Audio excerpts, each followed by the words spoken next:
You are listening to an Awakening from Belfast podcast, an adult conversation about local, worldly and otherworldly topics. Be prepared, there is some swearing in the podcast.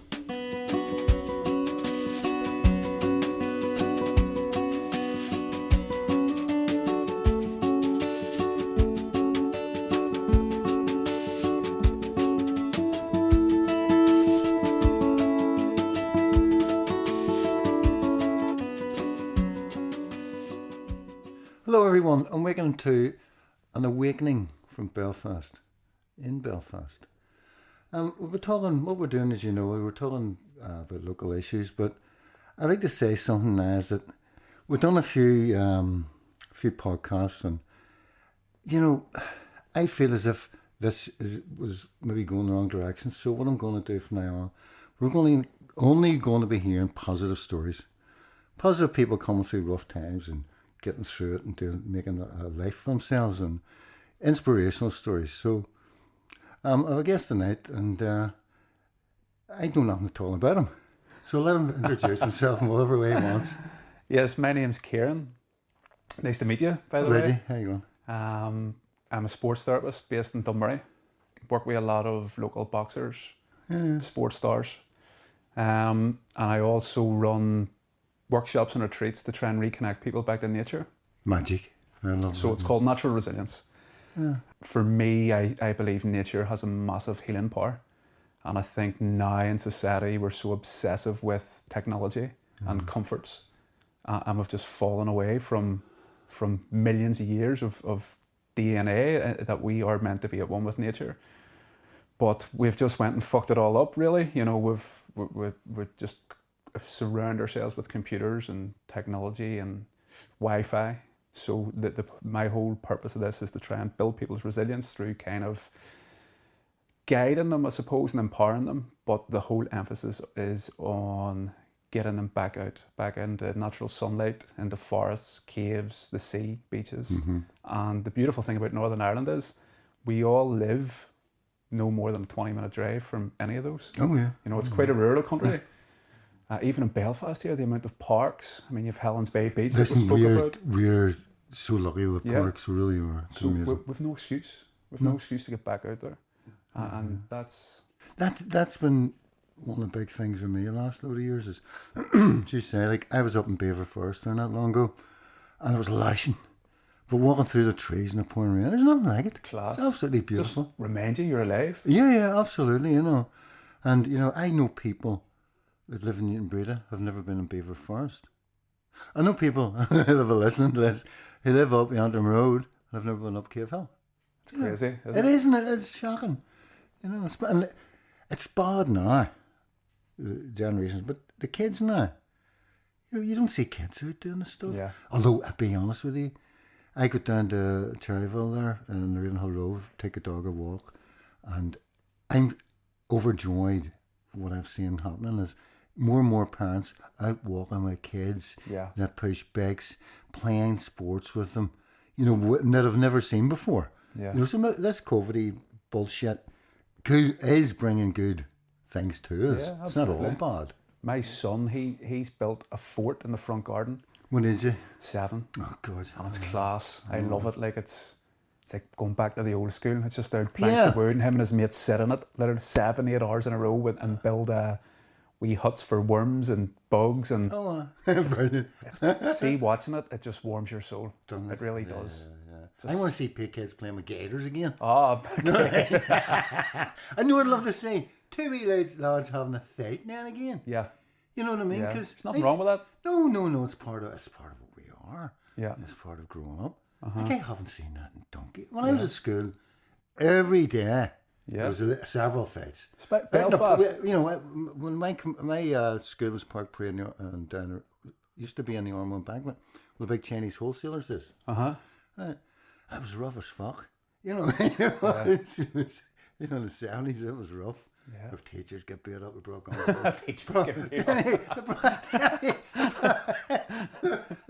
They brought guns into school. No, it was fucking crazy. And every day outside, everyone's knocking upside everybody. Yeah. But I haven't seen that in years. It's not that I want to promote violence. No, absolutely not. But I just feel like kids are just losing themselves, you know. You never see kids really kicking a ball out in the street or anything. They're sitting there with computers and... I'm a massive advocate of boxing clubs. Yeah. Massive advocate. And I think Belfast, we're blessed in that most housing estates has one. I know I grew up in West Belfast, and I think there's more boxing clubs in West Belfast than there is in the rest of County Antrim combined. Oh, yeah, of course there are. And I think it's there's a good boxing club down in Markets. St George's. I don't know what you call. I filmed in it once. St George's, I think it is very reputable, but it just teaches kids discipline at a young age, and I think it's a great trait and a great personality habit for a young child to have self-discipline. And not only that, I find there that lads that know how to handle themselves, you never see them picking fight or arguments, you know. Because they're self-assured. The ones that do all this are the ones that are afraid. 100%. You know. 100%.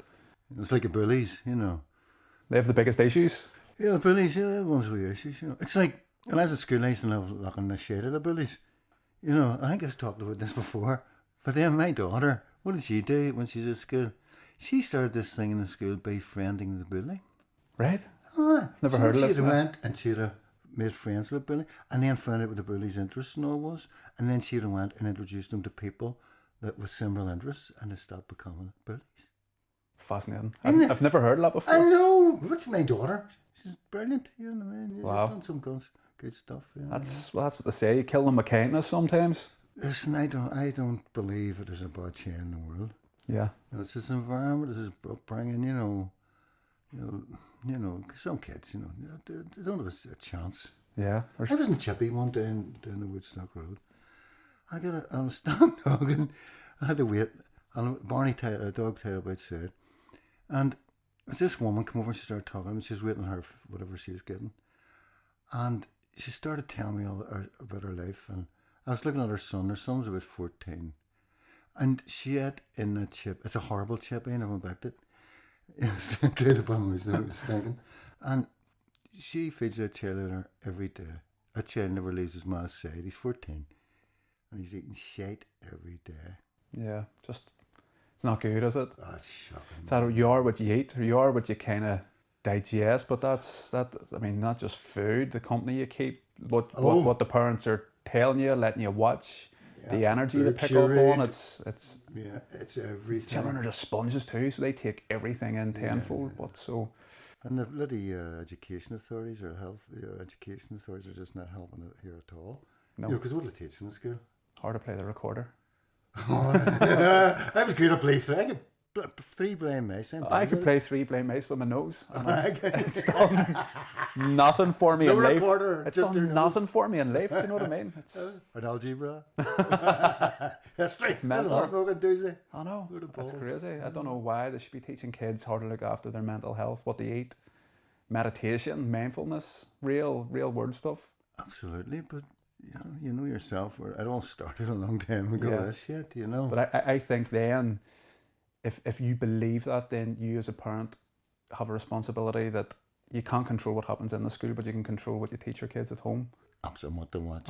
And just pure love. Do you know what I mean?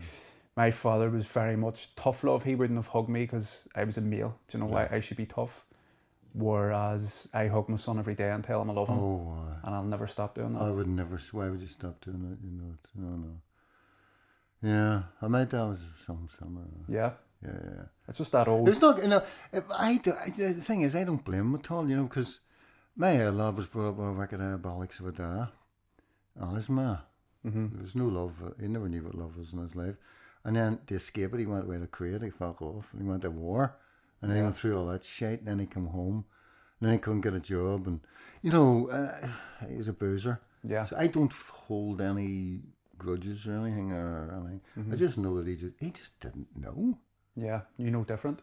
Yeah. But the things they got are generational too. But I think as well, you get to a certain age and you can realise you have a responsibility to break that cycle.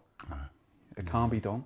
Yeah, mental health issues in this country shot at the minute. Crazy. To me, that's a real pandemic. Don't start me. That's a real pandemic. That was the case up the west there. Some poor woman, 2 sons. Yeah, it's my awful. God. It's been an epidemic in Belfast for over a decade now. I mean, particularly. Why particularly West Belfast? What's your view? And I'm not just talking about the Catholics. It's Rappahannock. It's the whole of West. It's the whole. It's a depraved. It has been a depraved area. It's a depraved area.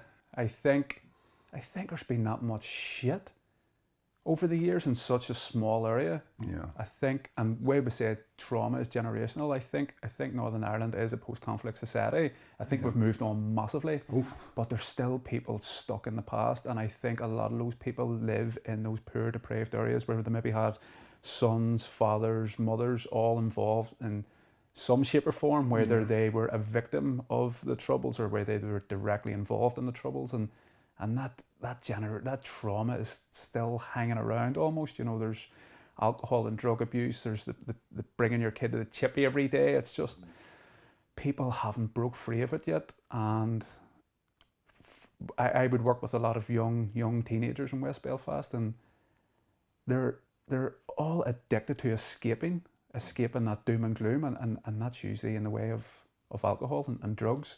Yeah. Which of course just masks it, just puts sellotape over a really deep wound. It just puts cling film on cling film. Yep. It's in there. It's not getting out. Yeah. It's not getting out. It does.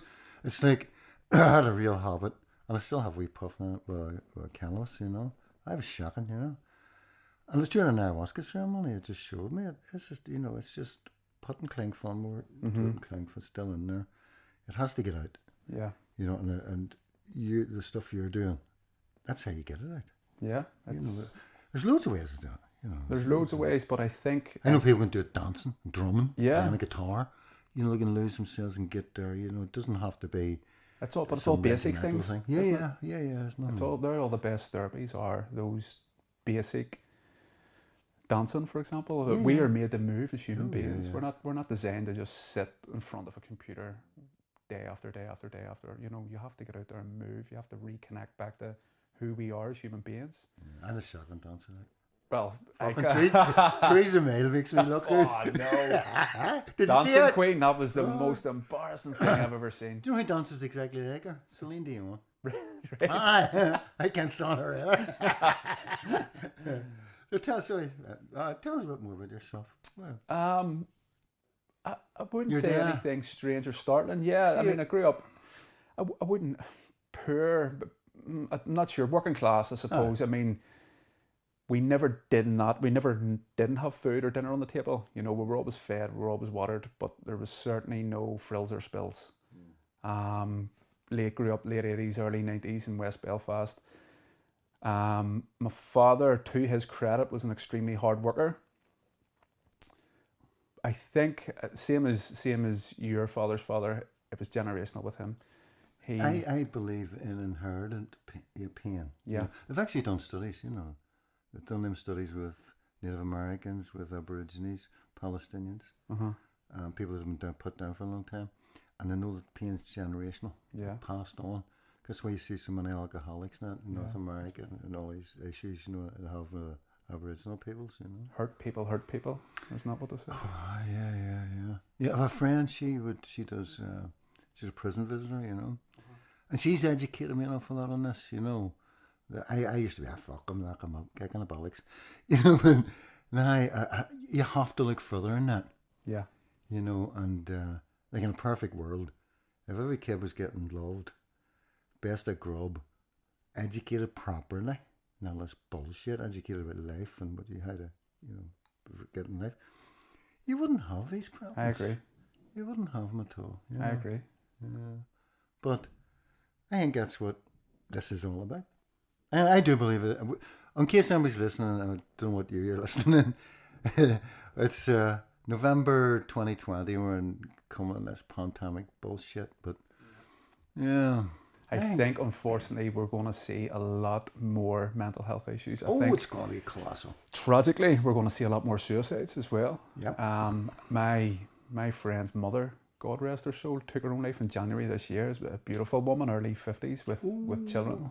And this is the thing, like, people have it in their head that only it's guys in their 20s with drug issues. I know.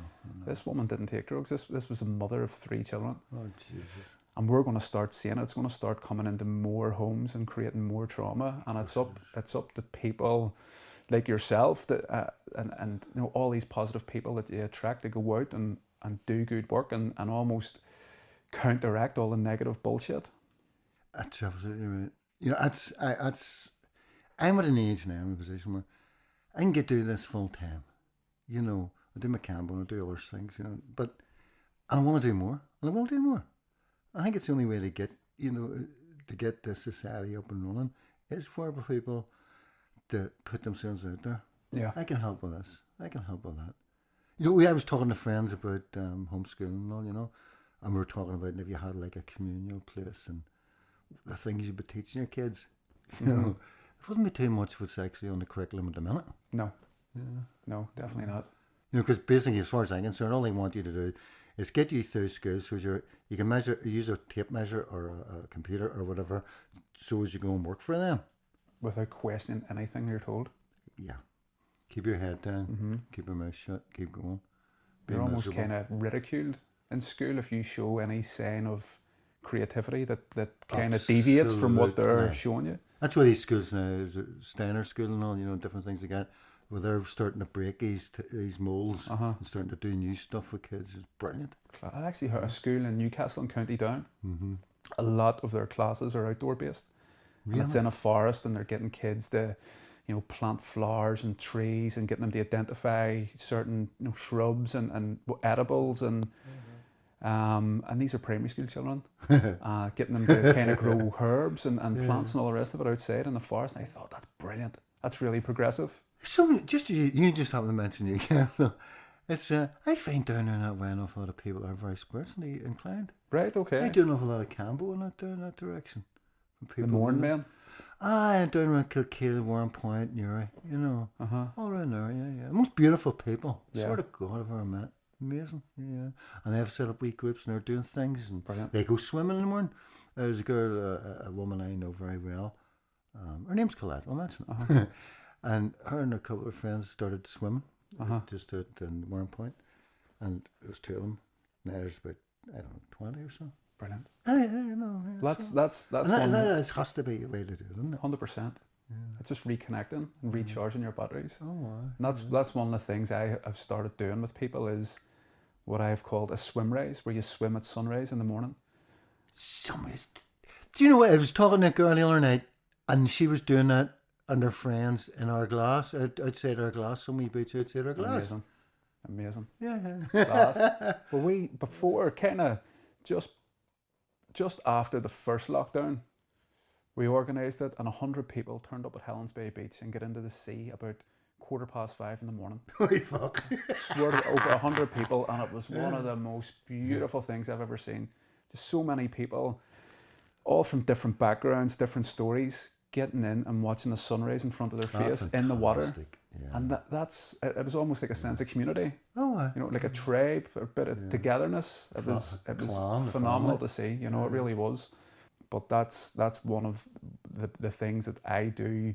That's my form of self-care, is what I call cold water therapy. Yeah. And it's just bathing in the sea. Do it right through the winter. I'm going this Saturday, and the water temperature at the minute's about 8 degrees. And it's beautiful. We had a guy up not long ago, is Dr. Modestus. I call him Dr. Domestus. But I went to see him one time, but at some age. I can't even remember what it was, to be honest with you. And he gave me a prescription to go down and get in the sea for 10 minutes. Serious? I'm serious. That's amazing, though. Isn't it wonderful? Yes, that was his prescription. He says, get down to the sea for 10 minutes. Phenomenal. Stay in the water. That's what doctors should be doing. Absolutely. And even there's some Scandinavian doctors now for the likes of fibromyalgia, which is a relatively new phenomena, prescribing, because I think the big statistic with fibromyalgia, an autoimmune disease, it affects mostly middle-aged women that are overweight. And what they're prescribing as opposed to medication in Scandinavia is outdoor yoga. Getting them outdoors and getting them to move, and it has a massive success rate. Another massive success rate is Cambo. Yeah. Yeah, but again, natural. Absolutely. Yeah, natural. Going back to the source of Mother Earth. I personally don't take anything unless it's plant-based or you know, from a tribal thing, or you know, whenever I'm vegan now. I have my last. I was vegetarian a long time, but I love halloumi cheese, right?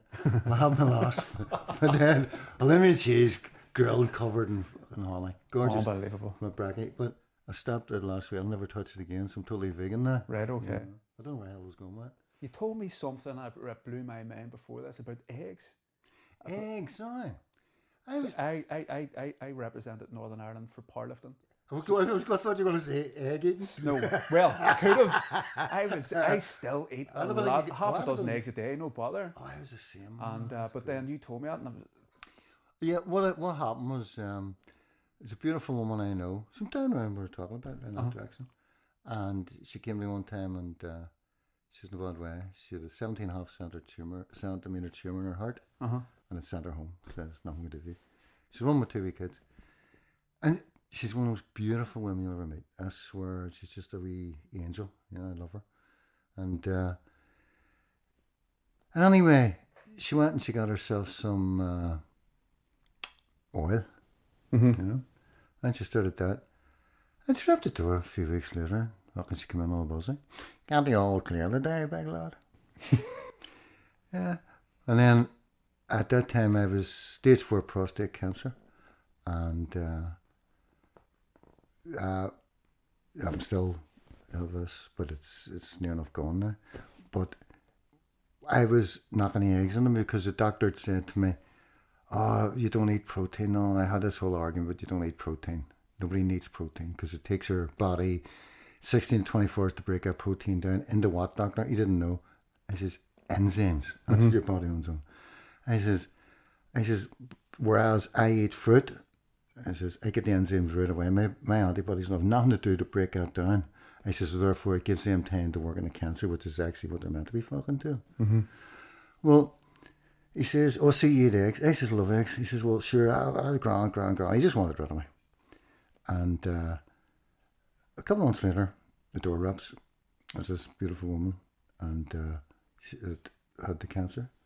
And she says, I'm worried about you, mate. Here's why. I bought you a book. And she bought me a book called How Not to Die. I think it's William Geiger's the author. I'm not sure. It's called How Not to Die. Opened it to your condition. I did, prostate cancer. And there was 2 Yale and 1 Harvard, or 2 Harvard and 1 Yale, studies, peer-reviewed studies, that a man should never touch an egg. It causes prostate cancer. And if you eat eggs when you have prostate cancer, it speeds the growth of the cancer up by 6 times. Now, this is Harvard and Yale peer-reviewed studies. that your doctor told you to eat eggs. Yeah, because he doesn't know. He doesn't know. The way it's been is, it was Rockefeller took over all the medical facilities in the world, early on, because he discovered that there were actually pharmaceutical companies were actually using oil-based products in some of their pharmaceuticals, and he thought, oh, fucking smashing. So then what he did is he gave it $1 million at that in them days. That was something to every state, give $1 million to Harvard, give $1 million to Yale, and then he set up this false, what would you call it?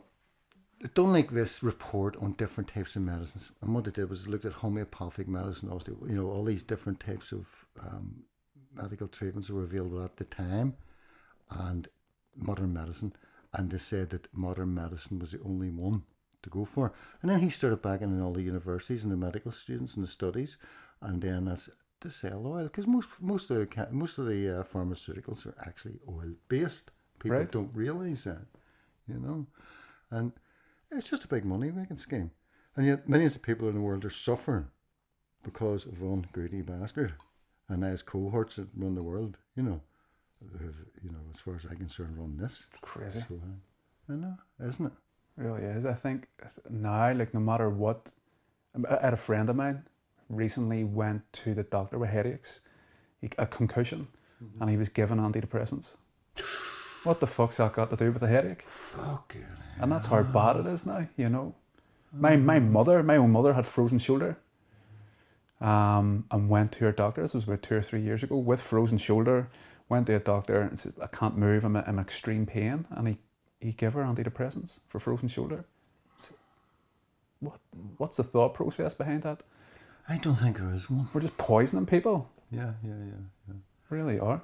It's I'll be honest with you, I used to go to my family doctor and I used to feel a pity of him, of his ignorance about certain things.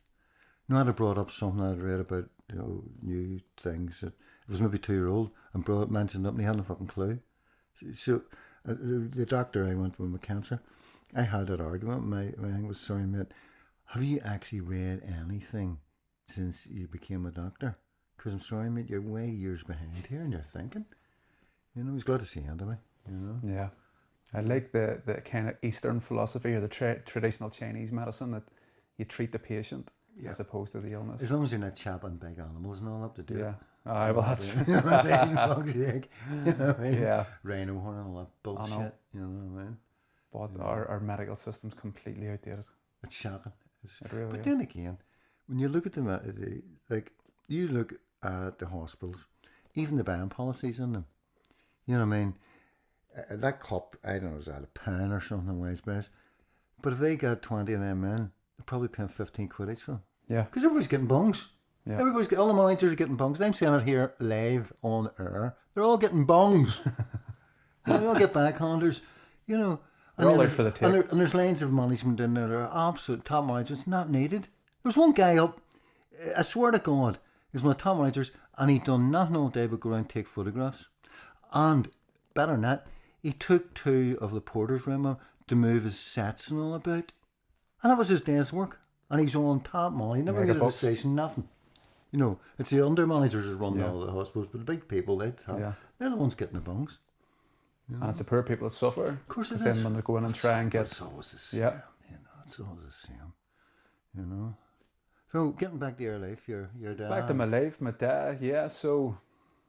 I keep going off on tangents. That's all right.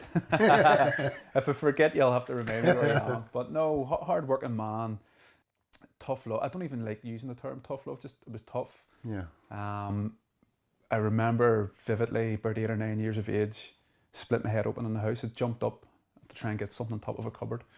And I split my head on the corner of the cupboard. But with the force I jumped up, the blood was spurting all over the ceiling. And I screamed in pain and shock of seeing the blood as an 8 or 9 year old.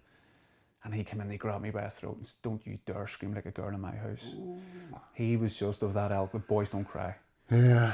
And from a very young age, 8 or 9, I became confused about how to deal with emotions, and humans are emotional beings. So I kind of suppressed mine. Thankfully, my mother was the opposite. She was very, very caring, very kind woman. And it was kind of like yin and yang.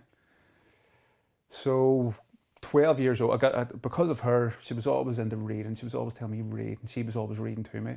I got into a grammar school, and in the first year, without really kind of pushing myself, I got 9 A's, just know all your different subjects. Yeah. Mm-hmm. And I came home, she was over the moon. My dad came home that night and I showed him, look, 9 A's. And he I can't remember his exact words, but more or less saying, you're a fruit, what do you need that for? Only computer geeks need an education. God. So at the time he was a lorry driver, and he was of the opinion that men should have calloused hands. Men don't need qualifications, Yeah. So again, at that age, and the way we're talking about children, you're a sponge and you're taking in everything you're fed because you don't have the maturity to question these things. I thought, well, education's a load of shit.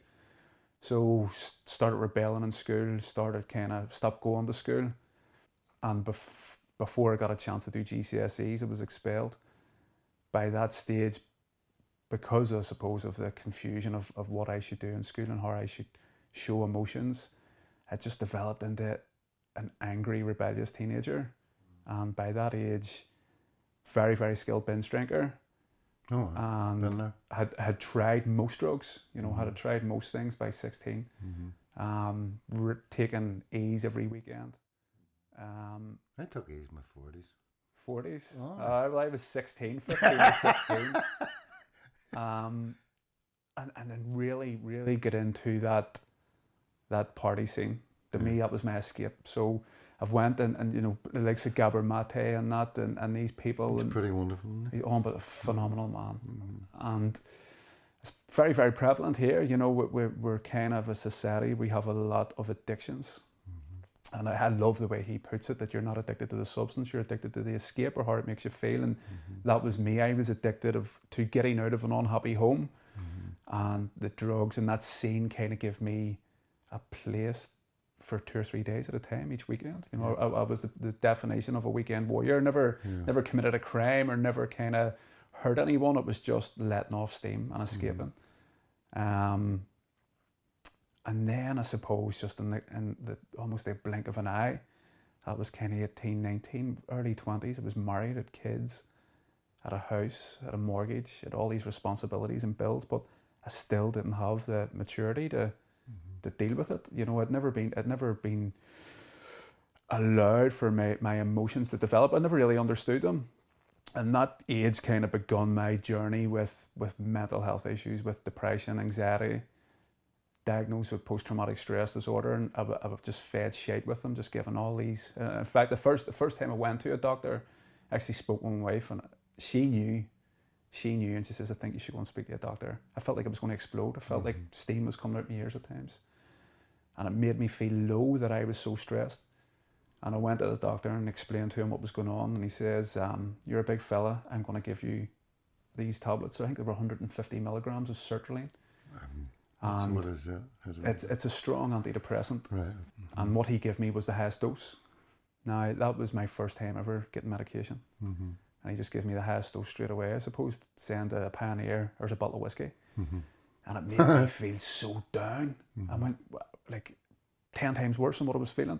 When I researched the medication, one of the side effects is suicidal thoughts. They're enough all of them. And that was the most fucked up thing I've ever experienced, that you're giving somebody that feels down a tablet that causes suicidal thoughts. And what people don't realize about antidepressants is when you start on them, it then stops your body producing it. So when you stop them, your body forgets how to produce the love stuff, the serotonin and stuff. Yeah. So then, what do? You're back for another prescription. Yeah.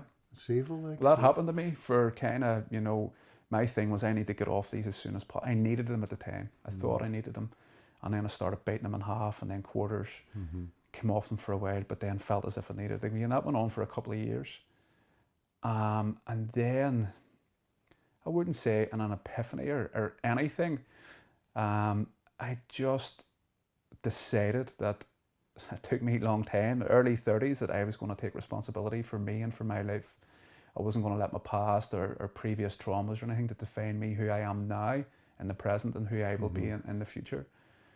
So I almost did a post-mortem on myself of you know, my strengths, my weaknesses, kind of the whole cause and effect, what I'd done, mistakes I'd made, good things I'd done as well. And really delved into my psyche of who I am. It was very, very tough. You know, plenty of tears. Oh yeah. But probably the best thing I've ever done. Definitely the best thing I've ever done. And I'm still on that journey. A big part of that journey was nature. A big part of that journey was I would be, and particularly in the past, would have been an overthinker. My mind, like that, the chimp paradox, you know, I constantly had that chirping in my mind, constantly at night. People were having conversations with me and I was looking them at in the face, but I was just this chirping in my head. Monkey mind. The monkey mind. And the first time I jumped into the cold sea, I didn't have no thoughts. It was probably the first time I was ever present in the moment. And it might have only lasted a couple of minutes, but it was the most beautiful experience I've ever had in my life. I had something very similar, I have to say. There's something about the beach because it gives off negative ions. And that's when I didn't want you at the beach at the COVID thing. So it made you feel better. I was up in, you ever up in Kennigo Bay? Yes. Fuck, it's gorgeous. Lovely. So I was up there with this woman. She died not long ago. And we just spent a day there and it was absolutely gorgeous. It was in April. And it was only no April days, there's a scorcher. And we were walking back to the car and she was away on my barney. I was carrying all the baggage on the shade now. And I looked out in the water and I had that moment. It lasted about 15 minutes for me. And I was standing, what the fuck is this? It was the first time I'd ever felt real happiness. Amazing. Yeah. And I knew that was possible. Yeah. And I was happy, isn't it? See now, I'm in Kennigo Bay Beach all the time. Yeah. So I was interrupting you. No. I mean, I don't think I ever felt fully present. I probably did when I was a child because a mother's love's unconditional. So no doubt I did. But certainly in my adult life, I never felt that until I jumped in the cold sea. And as a result of that, it started my journey of becoming I think when you're broken or when you're at your most vulnerable, you're probably the closest to your truer self. Oh, And when I got to that point, I thought, right, I'm doing good here, but I want to help other people now as well. So I went and did a diploma in a form of acupuncture called NADA acupuncture. It's acupuncture of the year. It's five points in each year. With the Shen main point, the spirit gate, that's all for your anxiety. You do your sympathetic nervous system and your liver, kidney and lung. And I went and did that with a guy called Tucker Fisher. And when I went and did the practical part of the course, I walked in and it was all women. I was the only fella there. Not only was it only women, they were all women kind of 50s and their 60s, free-flowing dresses, all like racky teachers and stuff. Now, I have a massive respect for now. Massive respect for now, but then I was like, I don't think this is... I walked in the tracksuit covered in tattoos. And I felt a bit uncomfortable, to be honest with you. I was questioning, fuck, I stick out like a sore. This isn't for me. So I don't smoke, but I said to Tucker, I'm going to go for a smoke here. And I had the car keys in my pocket and I walked out. I'm not going back in there. And he came out and he says, everything okay? And I says, listen, I've paid the money, keep the money, you're doing a great job, but it isn't for me. He says, why? And I went, it's not for me, but listen, good luck. And he says, my son was 23 and he took his own life and I cut him down. And this is why I teach stuff like this. This is why I teach holistic therapies, and this is why I'm so passionate about it. My son would not have went and spoke to any of these women, but he might have looked at you and spoke with you. He might have found a common interest there with your look, your appearance, how you sound. Bravo, Tucker. He says, you are going to attract people like my son. And when he said that, you're emotionally bound then to do the diploma. So that's actually very beautiful. It was class. And it gets better.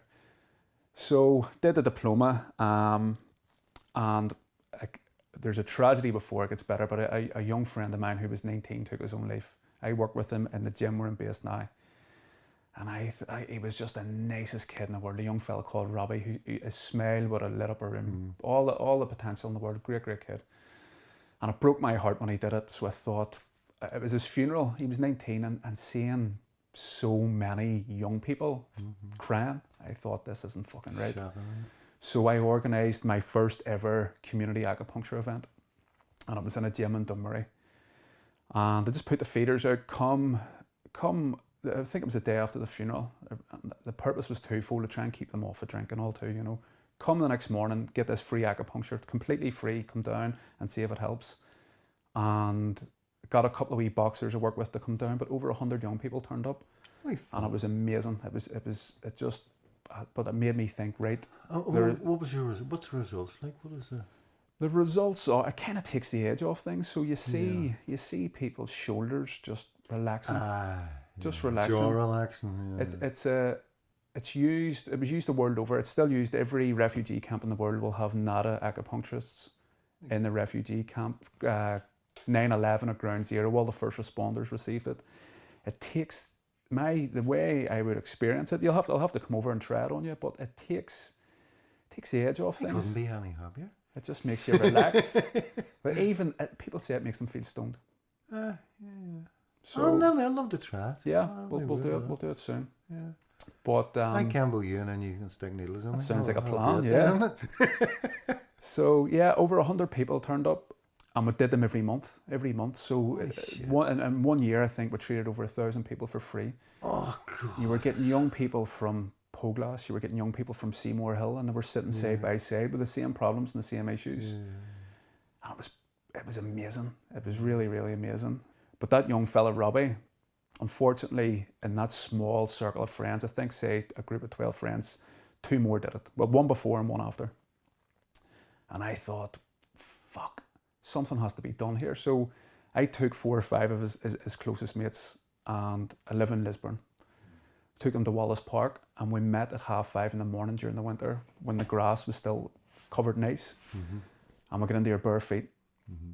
And we put our flip-flops on the side of the pitch, and we said, right lads, we're going to run 12 laps of this football pitch in our bare feet. And when I was standing telling them this, I mean proper pain in your, grass, ice grass that is breaking under your foot. And we did the laps, and each lap you were running past your flip-flops till we did the 12. And this is where natural resilience, the workshops kind of stem from. It was, look what you have done. At each occasion you run past your flip-flops, you could have took the easy way out and put them on and sat in the car and warmed up. But you can't do that in life. You can't, when the going gets tough, just press the exit button, lads. And these were young people, 18 and 19, that were, like me at that age, weren't emotionally mature enough to deal with how they were feeling. So when the going got tough, they ended it. And this, my whole ethos was, lads, you can't do it. You have to become more resilient. You know, life can be tough at times, but it's also very beautiful. You have so much ahead of you that you need the experience. So off the back of that, I started up these workshops, natural resilience, and it's getting people back into nature, back into kind of teaching them a wee bit of breath work. And where are you based, sir? At the minute, we're based in Crawfordsburn Scout Centre. I rent the Scout Centre. It's a big purpose-built wooden building in a lovely big redwood forest. We'll walk down. So we do a form of breath work, and we show them that their heart rate can reduce with this breath work. And then I said, right, okay, now we're going to try it in a natural stressor. We're going to do it in the cold sea. So we'll get into the sea, whether it's October, November, December, and we'll do the same breath work.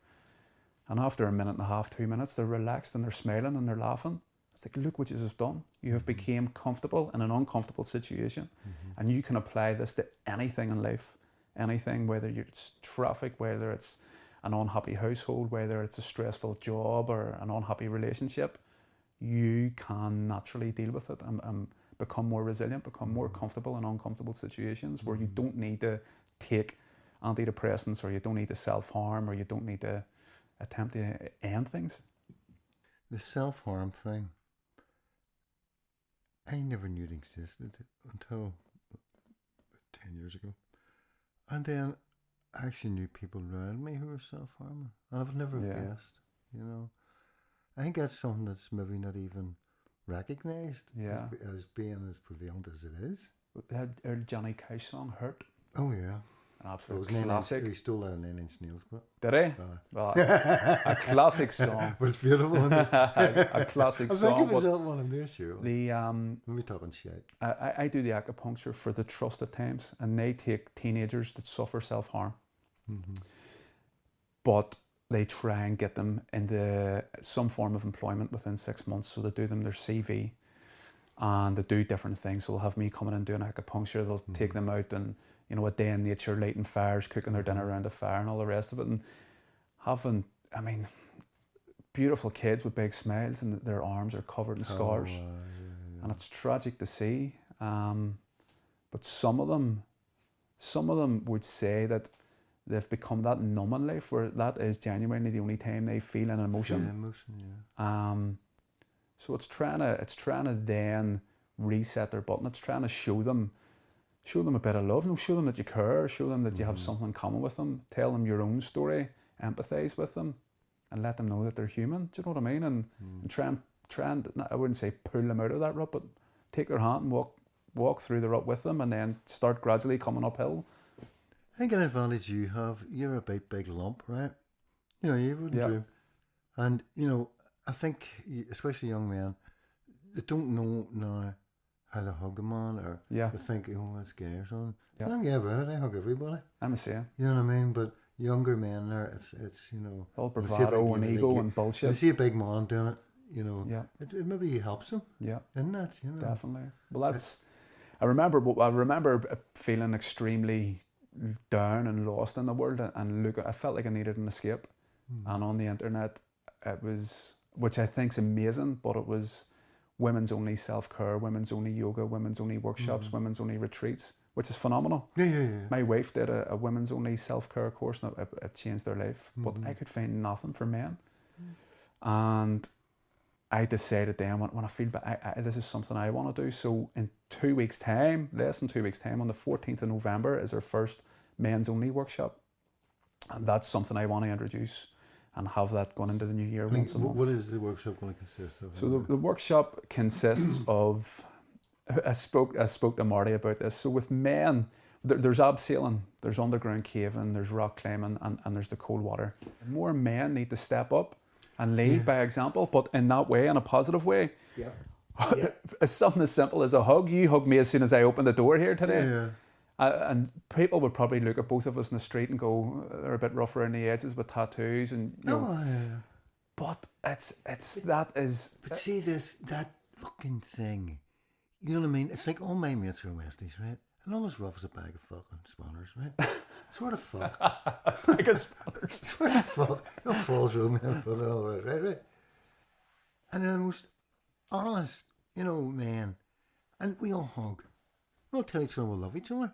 Yeah. Big Harrier Speckers, like, we don't hold back, you know. But these are all men, you know, they're brought up rough and all, you know, no silver spoons in their mouths, you know. And I think that's just so important that young men see big, hairy arsed men 100%. covered in tattoos. I love you, brother, or whatever. Yeah. What is wrong with that? In men here in Northern Ireland alone, we have the highest suicide rate for men by far in the rest in the UK. Yeah. And it's because of this whole ego bullshit thing that men, you know, boys don't cry or man up or grow a set of balls. I'm actually very passionate on men being men. I think men should be strong. Absolutely. They should lead by example. Yeah, by example. But this whole egotistical bullshit world we've developed into of fakeness, and it needs to go. Yeah. It needs to go. And the ego needs to go. The ego needs to go. It's 100%. A hard one, like, but I'm working like fuck at it every day. So with the workshops, we're feeding the ego slightly in that we're doing so-called manly things of abseiling. Yeah. But then we're also starving it at the same time, because before the abseiling we talk about emotions and how to first control emotions. You need to identify them. How to kind of tell a difference between genuine fear and self-doubt. Breath work, visualization. So we're giving them something that will maybe satisfy their ego in terms of a manly, whether it's cave exploration or getting into the cold water or rock climbing, but we're also bringing them down and saying, right, okay, but you also need to know about your emotions. You also need to be aware of the power of breath, of the power of thoughts, of, you know, that's the plan. It's kind of slowly trying to kind of introduce it to, and the beauty of it is, this men's only workshop with guys like your friends you were talking about, with hard kind of, there's an ex-professional boxer coming, there's a guy who spent a long time in jail coming. It's great. It's getting the most lost men in there, you know. But if we can affect them positively and they walk away and start then putting this out in their wee ecosystems, whether it's to their sons, their friends, it's going to start having a good positive impact in the community. That's why we're here. What's that? I believe that's why we're here. I think so. I honestly totally believe that. You know? I think so. Because to me, the most important thing for me is the children in this country. Yeah. You know, not the bankers, not, you know, a new car at the door. It's looking after your kids. Yeah. And your neighbours' kids, your friends' kids, and everybody else's kids. I heard a great saying, when you teach your son, you teach your son's son. Absolutely. Yeah. And it always stuck with me. It's class. Like, so I love taking my son down. He doesn't get in the water yet. One kid? Two. I have a daughter as well. What is she? She's 4. 4, for God's sake. Two absolute Make the most of it. Next angels. week, if we're coming in asking you for a pint. I swear, it just flies in like. I know. Yeah.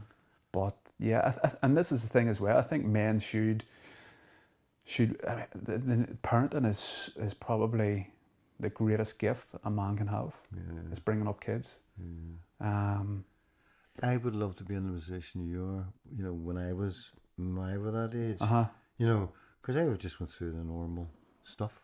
Yeah. You know, I'd love to have, you know, if I was a parent now, you know, I'd have made a few changes. Yeah. You know what I mean? Yeah. I was good enough, Dan, and don't get me wrong, you know, I was good dad. But I mean, I would have made changes. I had been more thoughtful about certain things, you know? Yeah. There's no doubt of that, you know? Nah, but, you know. Yeah. But it's there for my grandkids, so. Class. Yeah. Sorry, where were we? I don't know. We're the men's workshop. Yeah, so... Can I come? Of course you can. Done. Of course you can. Yeah. So it's kind of... What you were saying, I tell my story. And that's... I tell warts and all, you know, about being down, about feeling lost in the world. I tell about, you know, that incident with my father, all these things. And I think that breaks the ice straight away. I'm 6'3" and 18 stone, and tattoos all over me. And I think when they look at me, someone that don't know, but this big guy, and have these preconceptions, and when they see me saying, I've been broke, I've been, you know, depressed, anxious, suffered trauma, and when I speak about it so openly, they go, fuck, I'm not my own. Where you can see people just relaxing, going, fuck, I came here, I was maybe afraid to say how I feel, but... I think it's important to put that out there. Yeah. You know, I would do that regularly, you know. I don't care about anybody, you know, I just tell them the truth of my life, you know. I'm proud of my scars now. It makes you who you are. It kind of... Yeah. I know your past doesn't define you, but you learn so much from your battles, don't you? Of course you do, yeah. I think all these, you know, the friends of mine, you know, they've all had tough lives, no, but they go through the things that they've went through and turn to be absolutely wonderful, beautiful men, great fathers, great husbands. You know, that's what it's all about. 100%. But the past, fuck the past. I couldn't give a shit, to be honest with you. That's it. You know, and what would surprise me is like, I went down to see, what do you call it? No, a hang drum thingy. They play a big stage drums with figures. Yeah. There's one down the limelight one night with my mate Megan, and then she was, I seen her laughing, and then later on she says, "Fuck me," she says. 2 women come up to New years ago and they said to me, "What are you doing, man? Fucking header." She says, "Oh, you don't know now, I sit and meditate, I was like a dolly over." You know, but seriously, I was a bit of a hallion. You know, but I was young and all the troubles and all. Yeah. You know what I mean? You know. I think it was Muhammad Ali said it, if you're the same man at 50 as you were at 20, you've wasted 30 years. Of course you have. You're meant to change, you're meant to evolve, you're meant to level up. Yeah. I think I grew up with a circle of friends from 7, very, very young, and we kind of went through all those teenage experiences together. But because I've went on my own journey, I don't bother with them, they don't bother with me anymore. You know, I remember it was only January this year, I was down in Carlingford and I was swimming in Carlingford Loch, and I remember looking to my left and seeing the Cooley Mountains, Hugh Holland's country, and looking to the right and seeing the Mourne Mountains. And I had like a moment, I don't know, it was only a split second, I was like, fuck me, this is beautiful, this is like heaven. And had to drop into a bar and see my friend at his child's christening party. I said, I'll have 1 pint of Guinness with him. And a couple of mates were blocked and I went, "What are you doing? Swimming in Carlingford Loch? Like, what are you at?" I went, "Fucking brilliant." I went, "You've changed. You could have been here with us drinking harp all day." And I put my pint down and just left. I was like, fucking hell. How can people be so backwards? But then that was me at one point. But listen, it was me up until, you know, well, 7, 8 years ago, you know. Yeah. You know, I went out with beggars, and I was always the darkest one at the end of the night. You know what I mean? It was like a competition, so you get pissed. You know, but that's their road. And that's it. You know, it just wasn't right for me. And I knew that. And I knew, to be honest, what was coming. Yeah. Really, you know, last studying, I knew this shit now was coming. I knew I have to get prepared, have to get myself mentally and physically prepared, you know. And I don't know how easy it was for you. For me, it was real tough journey. You know, going from that, you know, because I lost a lot. The people that are out of my life now are out of my life. Yeah. You know, that's the way it is. But I still miss some of them when the crack, and you know, this party used to be full of people getting pissed and taking A's and sniffing all sorts and smoking, and you know, actually it was shocking. You know what I mean?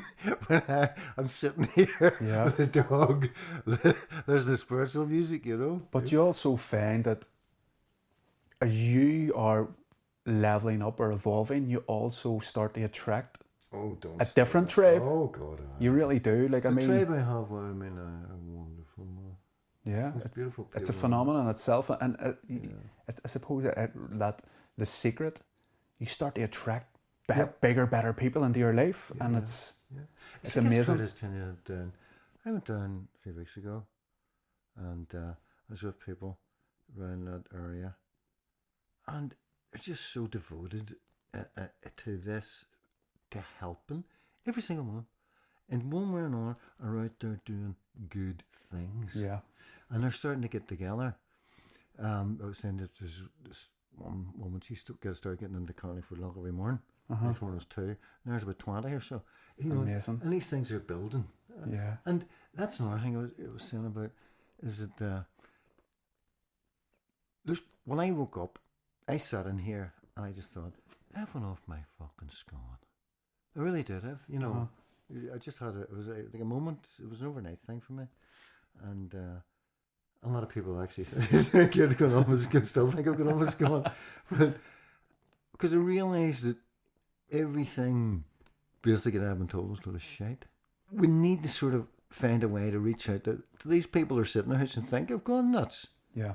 You know, how do you do that? You know, how do you? Because I'm sure there's people sitting all around Belfast and around the world thinking, I've went nuts. The world can't be this sort of corrupt and this and shocking, and the education system, the health, everything. It's bullshit. You know, the news. Holy fuck. Yeah. History books. You know, and have you any thoughts? Have you on that? You know, that how the hell do we get these people in to sort of make them feel welcome? They're not alone.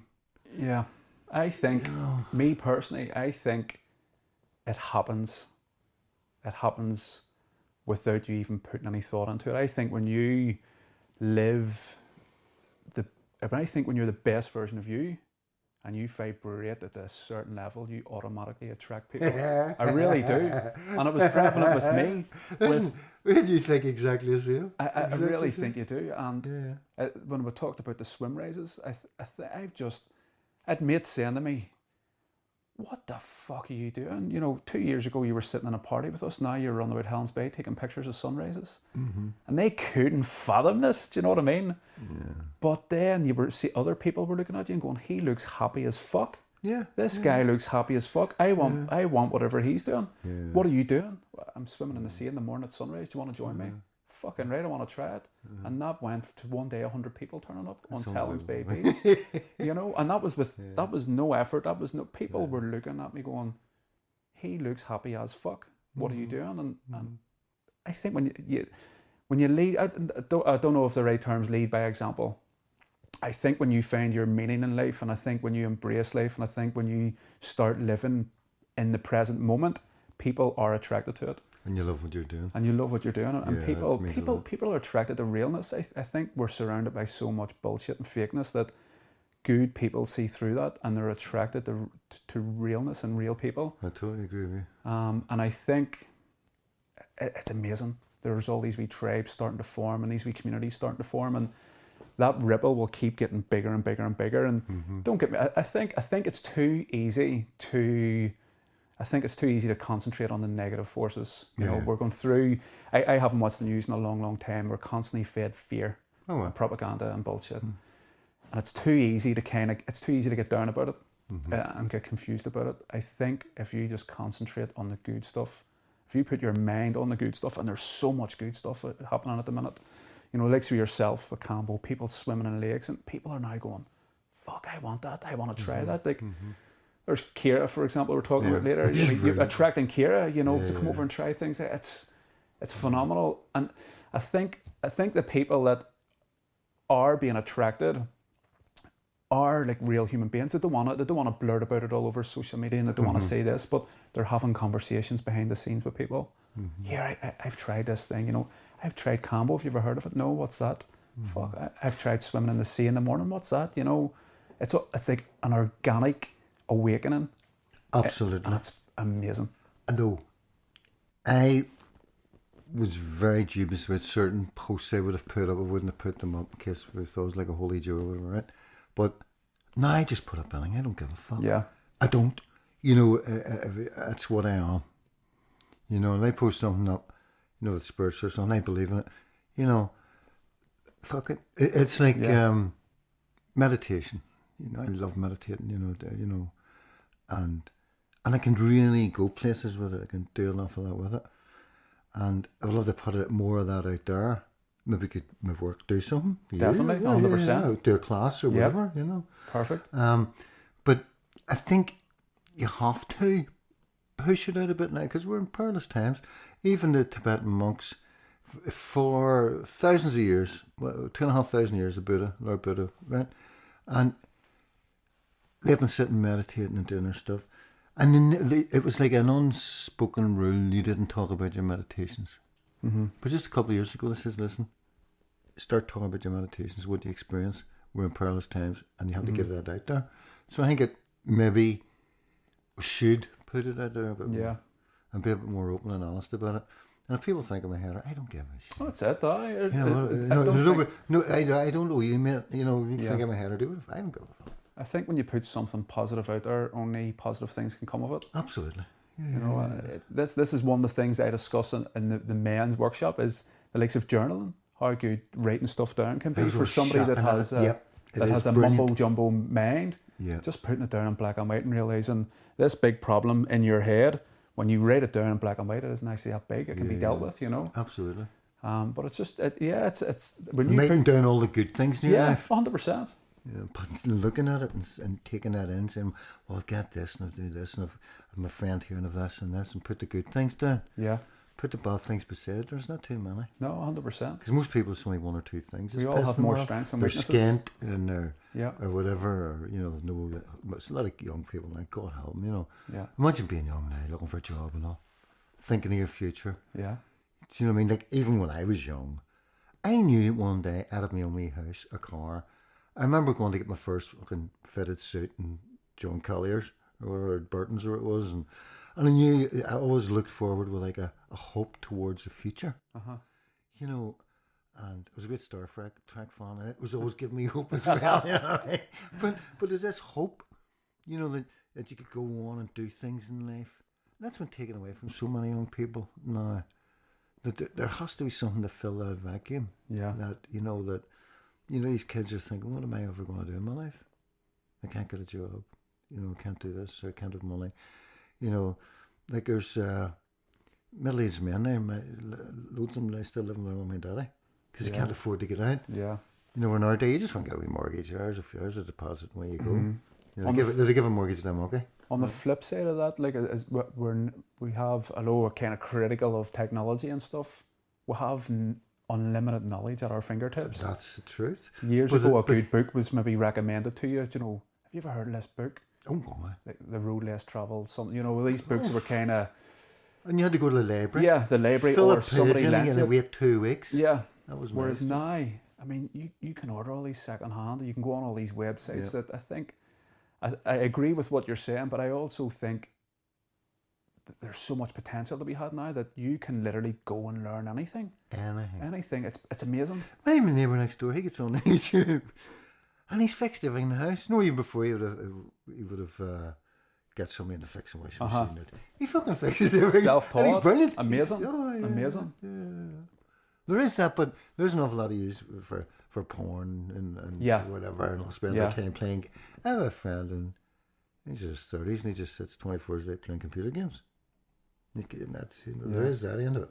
Yeah, I think that's the porn thing is it's funny. It's so one of my ideas is to run the workshops and the retreats and overnight thing where you can have more in-depth discussions. Yeah. And one of the discussions I want to have with other men is the bad influence that porn has. I think it's absolutely... now listen, I'm not sitting here like a pope. But I would have had a collection. Yeah. The first time I took ayahuasca, I came home to get rid of it all. I realised what it is. Yeah. It's terrible, man. Not even that. This is something I've only discussed with probably 2 or 3 people, but I'd never heard of it before. When you're a young teenage man, and excuse my language to anyone, but you fucking... I never stopped. Wank, don't you? It's constantly. I've only learnt recently about the power of semen retention. Exactly. And the fact that is the life force. Exactly. So all these young men now, they're all kind of, you have all these stupid fucking shows, Love Island and all the rest of it, and it's promoting casual sex. Of course it is. It's promoting, and I'm a father of a son and a daughter, so I'm trying to look at it kind of from both points of view, but we're literally telling people that they should just go and have sex for the sake of it. Yeah. But for men, that is the life force. You know, you're giving away the most energy potent thing on this earth to a random person. What the fuck? If people knew how it feels to have 30-day retention. No wanking for 30 days, everybody. Try A 30-day challenge. Keep it in your hand. This is what you should put on the internet. This needs to be a post, Okay, I'll doesn't it? tell you this one. I actually told Ciaran. Join me in my 30-day challenge. No, I'm going to tell you this. Who's Belfast? I'm going to tell you this. Remember, we were all, like teenagers, young teenagers. And we go out and collect your mates, go to school, right? And it was a mate was coming like this marching it down the stairs. And by the way, stop blowing your nose in your socks.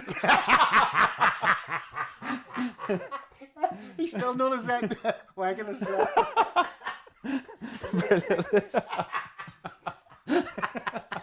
It's fucking awful.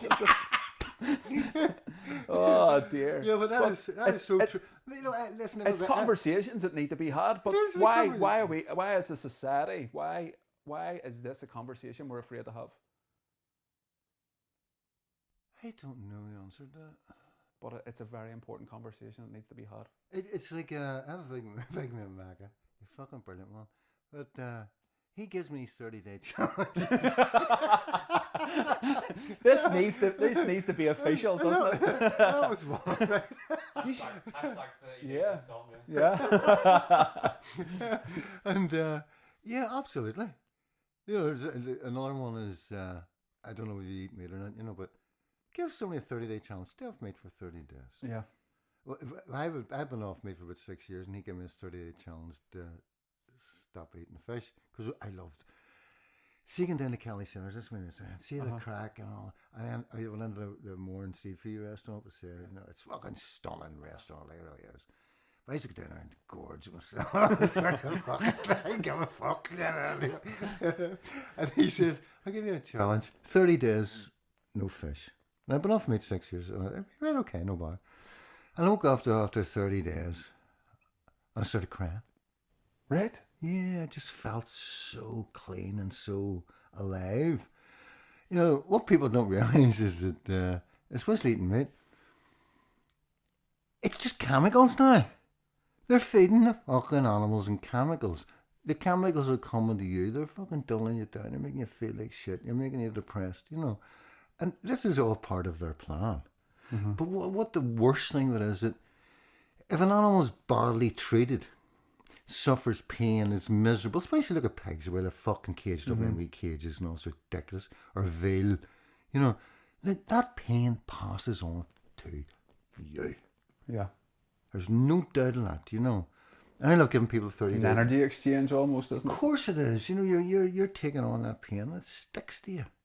It's hard to get shut off, And people horsing in fucking McDonald's and all that shit, Which, like, I don't eat any dairy now because I read in a thing one day that in Northern Ireland, in a litre of milk, you're allowed up to 12 different antibiotics and 2 million pus corpuscles per litre. I don't want pus corpuscles or fucking antibiotics in something to drink. I used to steal bottles of milk off windowsills, we lad. Milkman's Orange, remember that? I used to follow him around looking for we used to sell Zuki orange bottles, follow off that, or buttermilk, that was mine. But I wouldn't dream of it now. And there is so many things that work against us that we do and just take it for granted every day. Drinking, smoking, drugs, eating fucking the wrong foods. And only now we've got all this plastic food. Yeah. And that's all it is. There's absolutely no good in it at all. Nothing. It's all this processed shite. Yeah. It fills you up. It fills you up in your belly. It's filling you. It's fake, isn't it, really? But it's fake. It's not real. There's no good in it. If you need good, it has to come out of the earth. All that plastic shit. It's shocking. And even on your courses, giving kids a 30-day challenge. Yeah. 30 days. No, That's no wagon for 30 days. There's something will come of that, won't there? A 30-day challenge has to fucking happen now. Like. No, I ain't done the 30-day. I've done quite a few, but the semen retention is very important. Yeah. I suppose that's probably what the priest and monk thing is to do. Yeah, 100%. With celibacy, Although, yeah, I'm sure I helped my dad. Do you know when you go up Botanic Avenue and the last big building left with the grounds around it? I used to be a Methodist training college for Methodist ministers, right? Uh-huh. And I was helping my dad. Yeah, I remember, I was 40 years ago. And I helped my dad. He's doing plumbing and we're in moving beds and stuff. I'm doing fucking porn everywhere. Right? Wanky socks. Right? But if people actually took it on board, as Yeah. you say, that's your whole life force. Yeah, My 100%. But if you God. are retaining that, Yes. so if you are retaining a life force that per, how would you measure it? I don't know, but per milliliter has the highest kind of concentration of energy. If you're retaining that you are going to vibrate at a higher level. You're And going to not only start that, attracting all these good it's things. it's like another way I see this experience is like it holds so many, I don't know, million gigabytes of information as well. Or DNA or And stuff of this stuff that should be inside you doing its business, and you're just fucking wanking it wherever. just wasting. Yeah. But it's also we've become obsessed with like short term pleasures, haven't we? And I'm a wee bit guilty myself now. You know, I think we all are. I mean, we all Yeah. are. But the art, the art of disciplines disappearing to an extent, isn't it? it is. You know, it's like Short term gratification. Everyone's kind of chasing it. I had a few dates. It's the first time I've had to eat for 5 days. I do regular fasts. I love it. The energy it gives you is unreal. And here, you know, if anyone's listening, don't think you're starving all the time. You're not. I met this amazing man. I love him. And he was on hunger strike. And I says to him, "You're not fucking starving." You know what I mean? He says, "Nah." He says, "After 3 days, you're not hungry." And that's the truth. Once you get over a third day, you lose your hunger. You know, you don't feel hungry as long as you have water. I knack loads of water, cups of tea, you know. It's something I would like to learn more about. I think I went the opposite way when I did the powerlifting. I'm sure you're force eating feeding everything. myself. Oh, I had to eat. I got onto the Northern Ireland squad, and they wanted you to put on weight. So you were eating easy 5,000 calories a day. I don't know what that is. It's you know, it's but a lot. lot. It's excessive. Yeah, It's well, excessive. yeah, You I know. know a lot of lads like yourself would do that would work like that. But it's What they inflamed eat. guts, and it's so at the minute I haven't went meat free, but at the minute I'm trying to change my relationship with food, Yeah. and I've started intermittent fasting, and it's just Brilliant. very very simple. You know, it's just a It's- 16/8, That's what you're on already, isn't it? Yeah, but yeah. it's But most people you say from a fasting and they Yeah. shit themselves. I like the word fasting as opposed to diet. You know, I like that. Well, it's a kinda- different thing, isn't it? Yeah. You're taking ownership of not eating. It's no, Yeah. I'm not having that because I am fasting, Yeah. as opposed to I can't have that. You know, or it's just Yeah. taking ownership of it. Yeah. But I thought, fuck, no way. 'Cause I would always had a big appetite. I said, I can't. There's no way I'll be able to do it. But it can be done. Oh, absolutely. It can be yeah. done, and it's something I would like. My next thing is I would like to try a 24-hour one. Yeah. Just try it. You know, Yeah. try and eat more fruit and veg, and as opposed to Have your last meal about 6 or 7 at night. Because again, you're going to be sleeping most of it. Yeah, And well, like, that's you it. know Well, what I mean? I am cheating. I am doing that, you know, because I'm thinking, fuck, I'm asleep. That's No, it still counted. You're not eating, you know. And then in the morning, you get up and you're whacking the water into you. yeah. Yeah, great. Or drop a lemon in it or whatever, you know. Yeah. But Don't use cold water. For God's sake. you It's know. interesting, like through the kind of sports therapy side and with the acupuncture, there's more and more research coming out now about how your gut controls how you feel. You know, so I think it's something like 75% of serotonin's actually produced in your gut. 80%, I think. 80%? Yeah. Yes, it's just so true. And it's also serotonin producing your heart. Wow, I didn't know that now. Yeah. Well, your heart's made of 30% is made of the same material as your brain. Right? Your heart sends 100 times more messages to your brain does to your heart. We haven't let us stray on all this shit. You know, it's like decisions now. I go with my heart. Yeah. Fuck my brain's fucked the ring up forever. I fucked the ring up I've ever touched. But this way, it's really working for me. I'll think something through. You know, I'll make a decision. You know, like when I'm in my room, I'll sit down and meditate, and I'll ask my heart. And I don't care what my brain says, I go with my heart. And we'll have to realise that your heart is what it's controlling this, not your brain. We've all been led astray on this bullshit, Yeah. you know. You know, and your heart, your gut, and your brain are connected. Yeah. all connected, you know. There's stuff now, the vagus nerve and stuff. Oh yeah, It kind of runs from the wandering nerve. It goes straight through your body, but it into the gut and back up to the brain, and it's fascinating. It so I mean, it really, really is. Yeah, but we've been kept away from this so as they can sell us pharmaceuticals. Yeah, and shite and fake food. And yes, yeah, and listen to shite, watching shite, Yeah. EastEnders and all that. Bollocks. It's true though. It is true. I that's what one thing, because you touched on it, that people thought you were mad. I think when you start on this journey, you start to become more aware of fakeness and bullshit. I can't really watch TV now. Now don't get me wrong. I got my TV and lifted it off the wall and was 10 years ago and smashed it in the ground. Yeah. Yeah, me fuck that. Haven't watched one program, one movie. Well, Dead Star Wars, and it was shit. Oh, we've seen a great film called Up. Right. Red Papers, listening to New Zealand, 10 years. There's no point. Yeah. It's just absolute lies and I'm bullshit. a book man, like I love the books, and find it hard to watch TV now. I find it hard to. What's the one book you've read that you would say to somebody with mental health issues? Is there anything out there that you would think maybe would help some young fella? Or There's one that springs to mind. I'm just going to say it because the first one kind of I thought of when you said that. An author called Ryan Holiday, and he has a book called The Obstacle Is the Way. I've seen that. It's a good book. Yeah. So it goes back to the old Stoicism, Stoic philosophy, back to like kind of Greek times.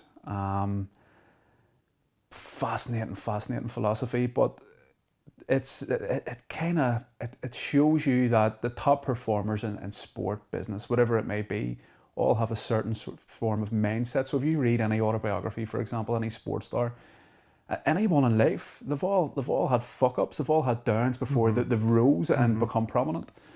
But all those people have used, whether it's an abusive father or a mother that showed no love, that they have used that to kind of spur them on to reach new heights. There's a term, post-traumatic growth, where you almost catapult past where you were previously. And this book explains it very, very. It gives you examples, but it just explains it, how sometimes obstacles are put in your path, how you can use them to become a stronger version of yourself. Because now as humans we're taught to go, okay, I'm encountered by a problem, I'm going to give up. I'm not going to take the time and effort to work that out. Whereas this book's saying, no, do it. Whether it's climbing over or going round, but get past the obstacle. And it's a great book. It's a great book for developing a positive mindset. And I think that's a big part of mental health. You have to change your mindset. You have to change self-doubt into self-belief. Yeah. And you can only do that through thinking positively. Absolutely. I know quite a few people that have made it up there, big stars and stuff. I've met quite a few. And they've always said that.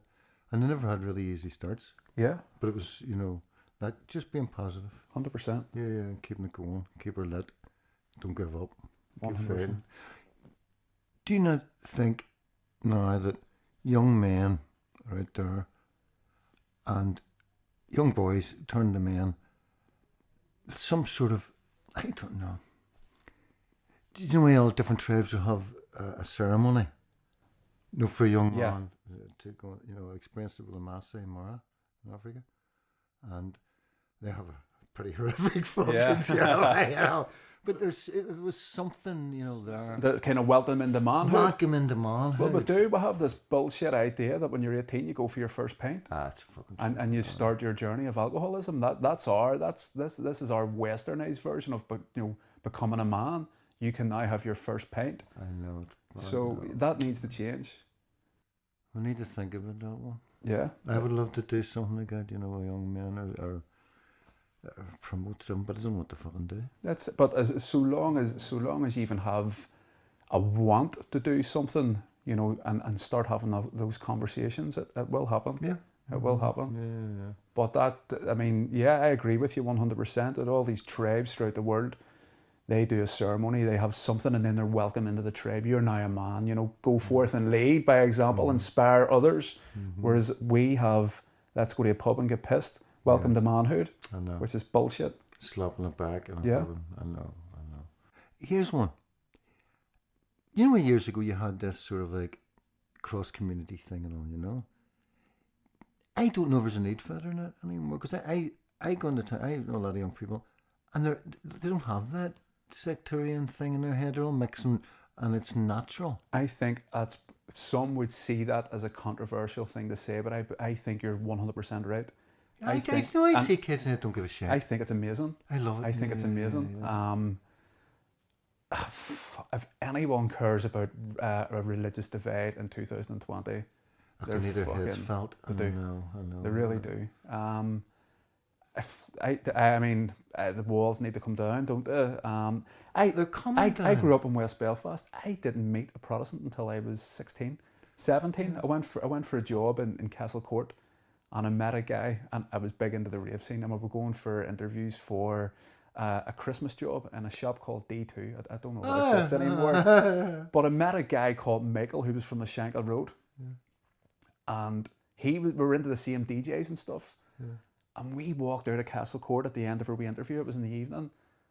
And where are you going? He says, I'm going to Shankill. I'm going up the falls. They got a bus, and we looked at each other. And it was class. Yeah. We struck like a friendship up. We struck a conversation. We almost attracted each other with the same likes. You know, and he was going one way and I was going the other, and we shook each other's hand. Yeah. And that was the first Protestant I ever met. Yeah. But I think I'm big into integrated education and stuff. Oh, don't start me. I think it's ridiculous that they're divided. Yeah. And boys and girls together. But I almost think that's a conversation for another day, but I think our politicians almost thrive on that divide. I think Sinn Féin and DUP probably only exist because of that divide. Yeah. But yeah, I agree. I don't think it's prevalent anymore to young people. Don't. I mean, what's the great thing about young people? They don't give a fuck. Exactly. You know? And you've young fellas from Manlytown coming up in the east to meet girls, and you've girls from the east going to Ardoyne to meet boys, and that's the way it should be. I'm going to end on this because we're getting on. But I find it's not only the kids don't give a fuck, it's their parents who used to give a fuck also don't give a fuck anymore. Brilliant. Scraps one. Less fuck should be given. Alex, less fucks, everybody. And the 30-day challenge. Oh, very good. Oh, close, man. That was fantastic. I enjoyed that. Yeah, it felt a pleasure meeting you. Yes, you too, mate. I really enjoyed that. Thank you very much.